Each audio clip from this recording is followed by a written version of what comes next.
বাংলা ও ইংরেজি দুই টার্মসে প্রশ্ন ও সহজ ব্যাখ্যা দেওয়া হয়েছে। আমাদের ভিডিওগুলি চ্যাপ্টার ভিত্তিক, তাই কোনো চ্যাপ্টার মিস থাকলে আগের ভিডিওগুলি দেখে নেবে। চলুন শুরু করি আজকের প্রথম প্রশ্ন।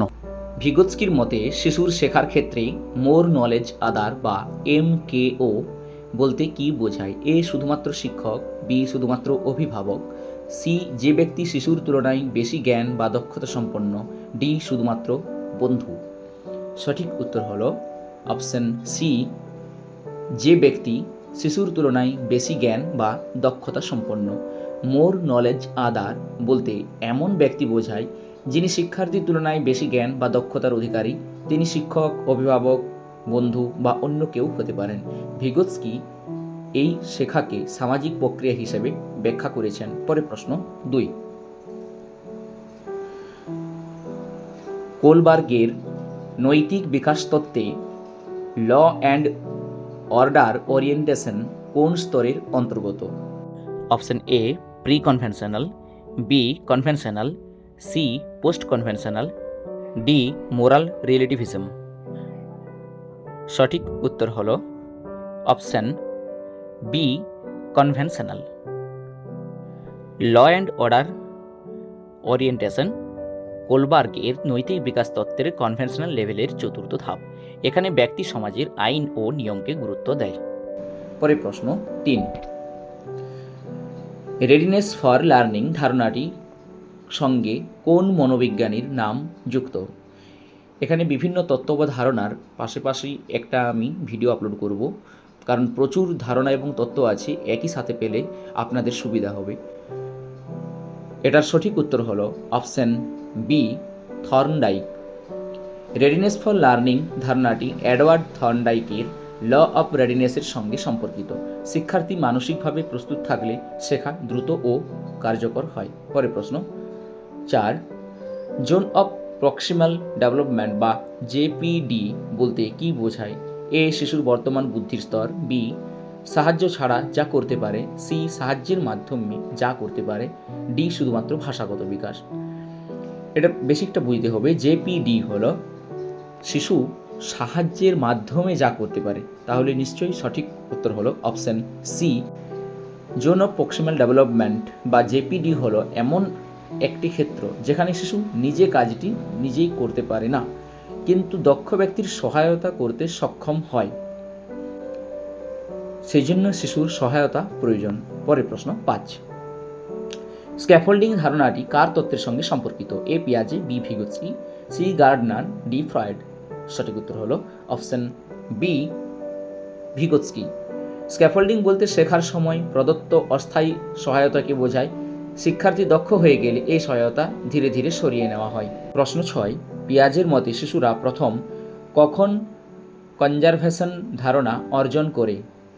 এ sensory motor stage, B pre operational stage, C concrete operational stage, D formal operational stage. এই যে 4টি স্টেজ, এই 4টি স্টেজের মধ্যে কখন কনজারভেশন ধারণা অর্জন করে?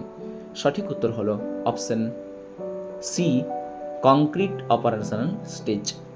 কনজারভেশন হলো আকার পরিবর্তন হলেও পরিমাণ অপরিবর্তিত থাকার ধারণা, মানে আকার পরিবর্তন হবে কিন্তু পরিমাণ অপরিবর্তিত থেকে যাবে।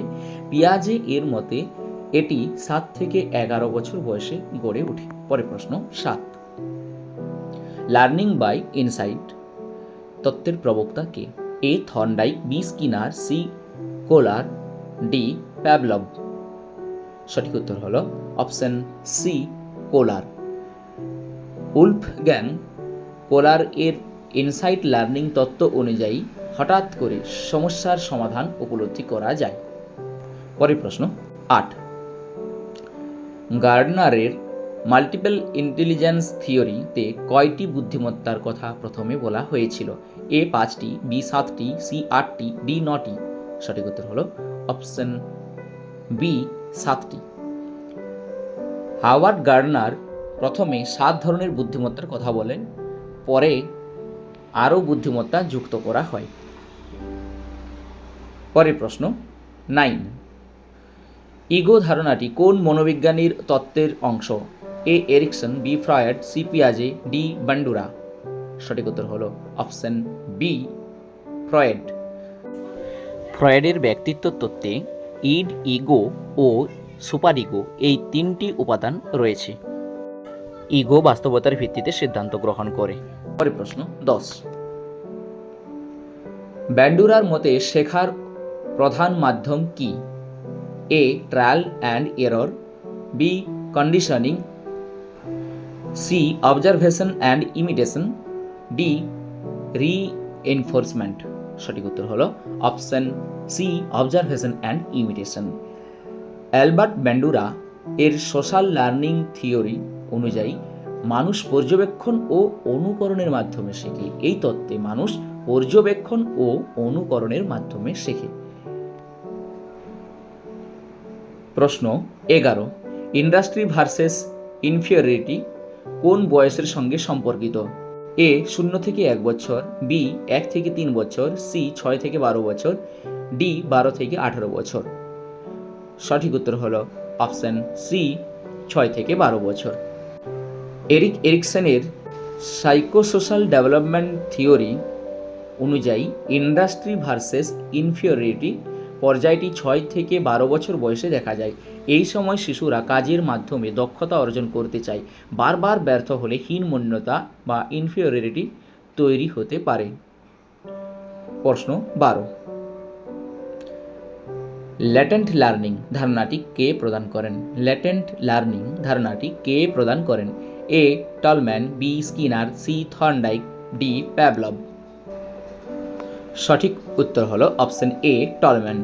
এডওয়ার্ড টলম্যানের ল্যাটেন্ট লার্নিং তত্ত্ব অনুযায়ী শেখা সবসময় সঙ্গে সঙ্গে প্রকাশ পায় না, প্রয়োজনের সময় বা উপযুক্ত পরিস্থিতিতে তা আচরণের মাধ্যমে প্রকাশিত হয়। পরে প্রশ্ন 13।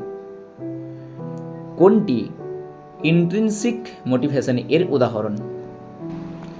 এ পুরস্কার পাওয়ার জন্য পড়া, বি নম্বর পাওয়ার জন্য পড়া, সি জ্ঞান অর্জনের আনন্দে পড়া, ডি শাস্তি এড়ানোর জন্য পড়া। সঠিক উত্তর হলো অপশন সি জ্ঞান অর্জনের আনন্দে পড়া। ইন্ট্রিনসিক মোটিভেশন হলো আভ্যন্তরীণ বা স্বতঃস্ফূর্ত প্রেরণা। এখানে ব্যক্তি বাহ্যিক পুরস্কার বা শাস্তির জন্য নয়, নিজের আগ্রহ ও আনন্দের জন্য কাজ করে। পরের প্রশ্ন 14।